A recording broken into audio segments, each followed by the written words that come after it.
परमात्मा श्री राधा कृष्ण के चरणारविंदों में शतकोटि नमन।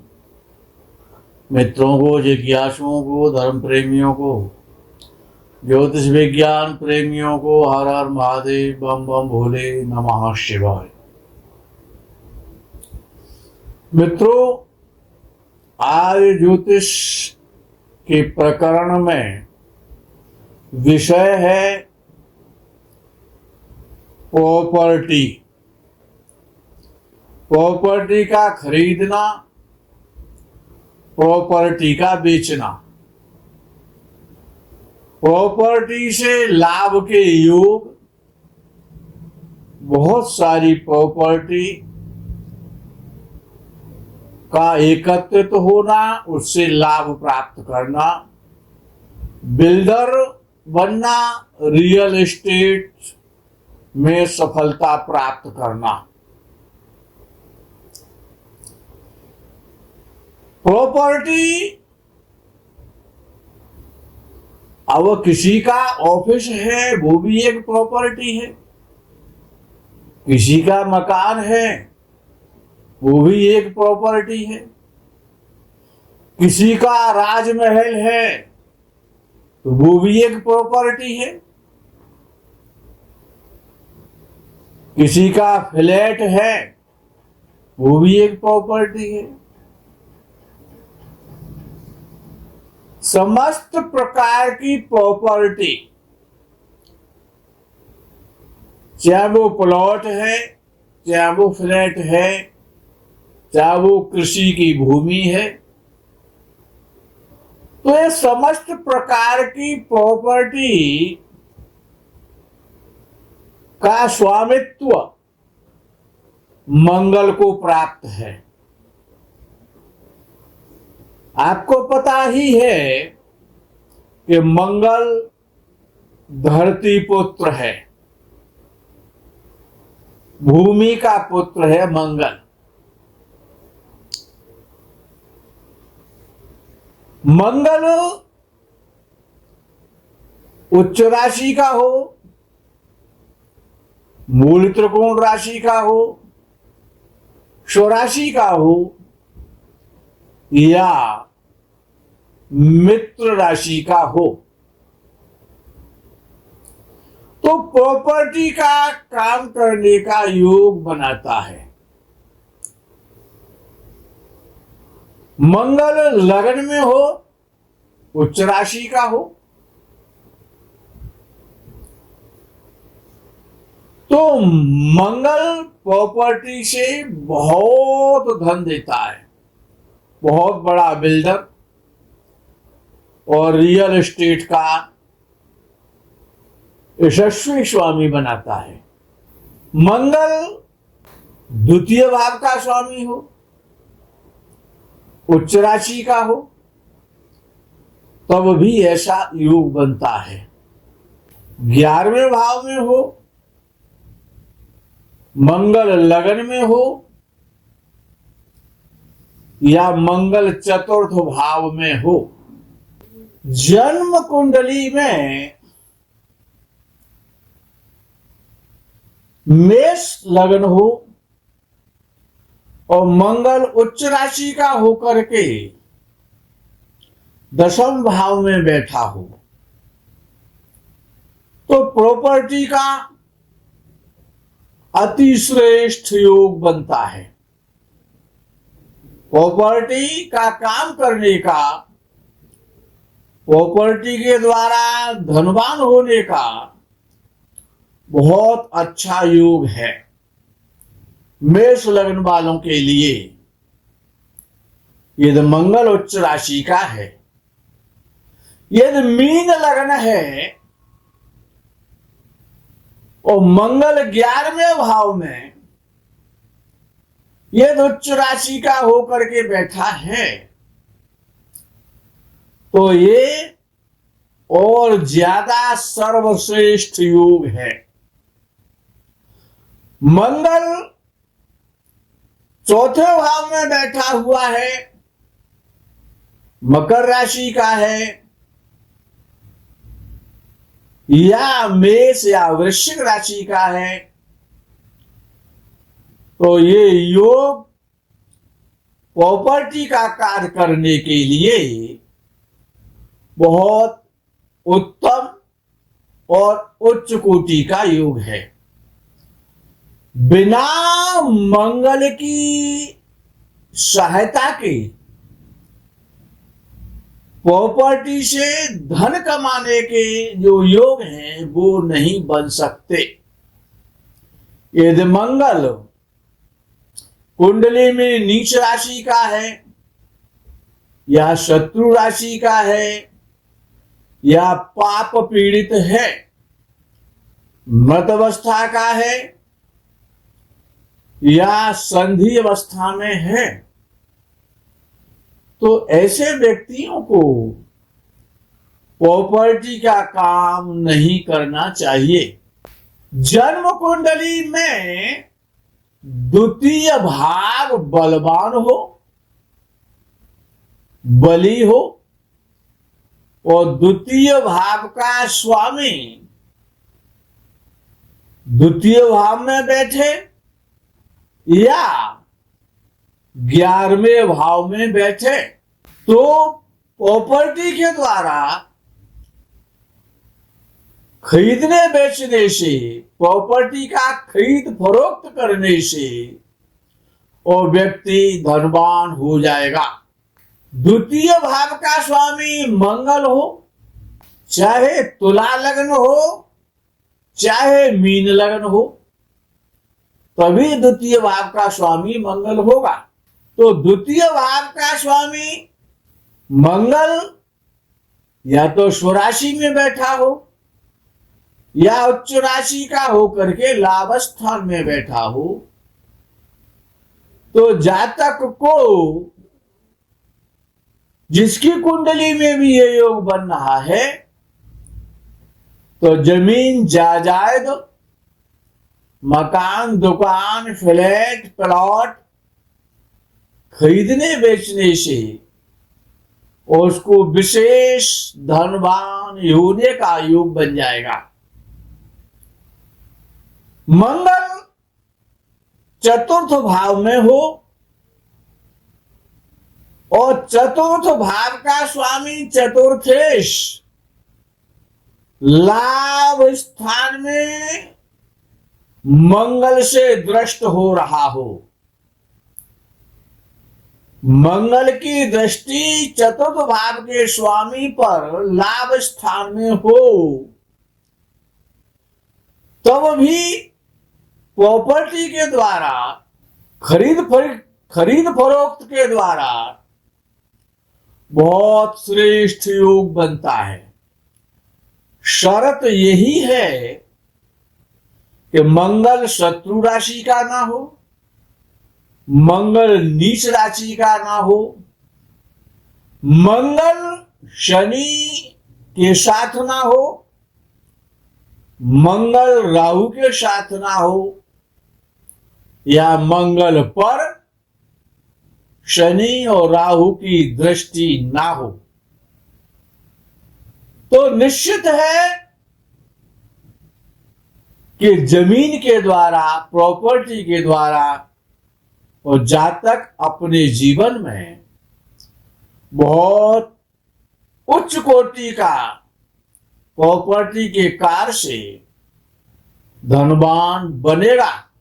यदि मंगल लग्नेश हो करके द्वितीय भाव में बैठा हो या चतुर्थ भाव में हो, शर्त वही आ जाती है कि नीच राशि का ना हो, शत्रु राशि का ना हो, पाप पीड़ित ना हो, शुभ दृष्ट हो, तो भूमि भवन की खरीद और फरोख्त जातक को बहुत सारा धन देती है।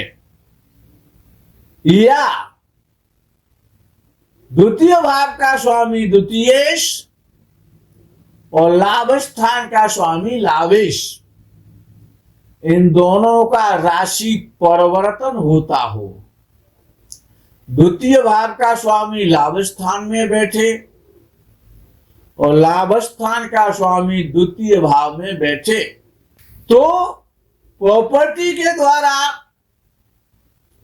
बहुत धनवान होने का योग बनता है। ऐसे जातक को प्रॉपर्टी का कार्य करना चाहिए। आगे का योग और बनता है। द्वितीय भाव का स्वामी द्वितीयेश और लाभ स्थान का स्वामी लाभेश एक दूसरे को दृष्टि के द्वारा देखें। एक दूसरे की दृष्टि पूर्ण दृष्टि से दोनों लाभ स्थान का स्वामी लाभेश और द्वितीय भाव का स्वामी द्वितीयेश यदि एक दूसरे को देखते भी हैं तब भी और प्रॉपर्टी के द्वारा भूमि के द्वारा श्रेष्ठ योग बन जाता है। और जातक प्रॉपर्टी डीलिंग के द्वारा प्रॉपर्टी का क्रय विक्रय के द्वारा बहुत बड़ा धनवान बन जाता है। गोचर में प्रॉपर्टी कब बेची जाए और कब खरीदी जाए। प्रॉपर्टी खरीदना और बेचना यह बड़ा महत्वपूर्ण विषय है गोचर में।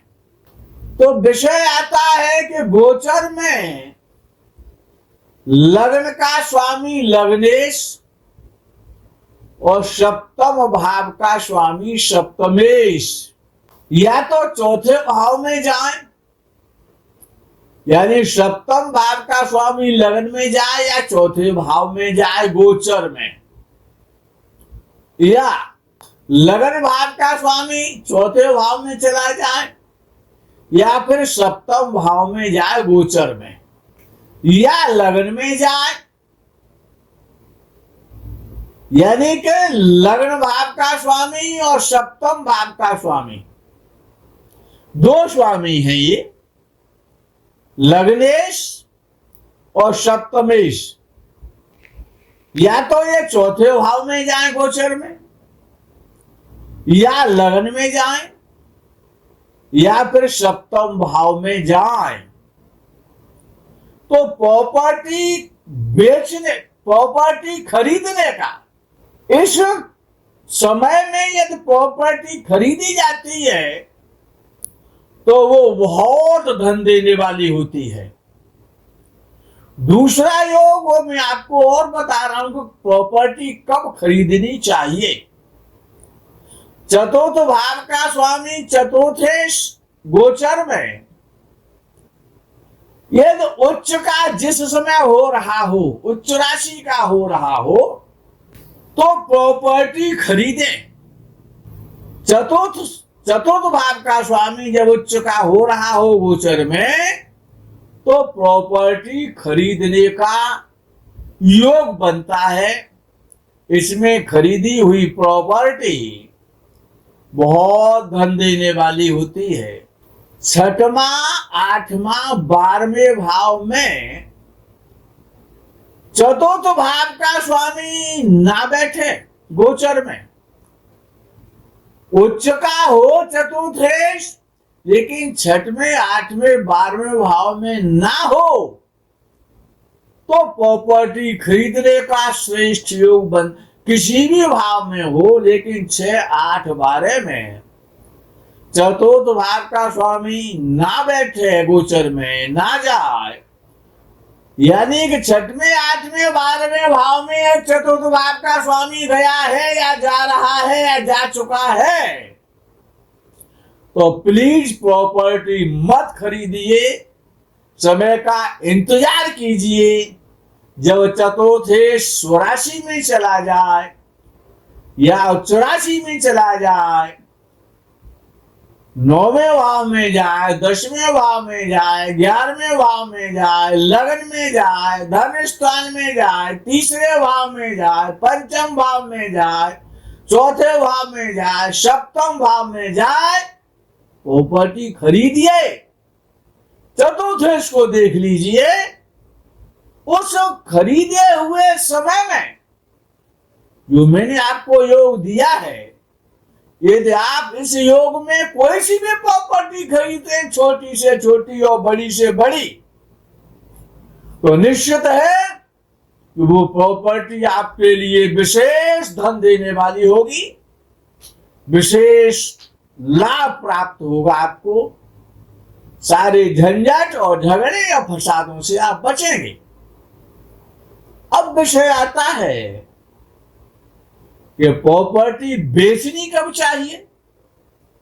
खरीदने का योग तो आपको दे दिया गया, लग्नेश के द्वारा दिया, सप्तमेश के द्वारा दिया, चतुर्थेश के द्वारा दिया, ये आपको योग प्राप्त हो गया।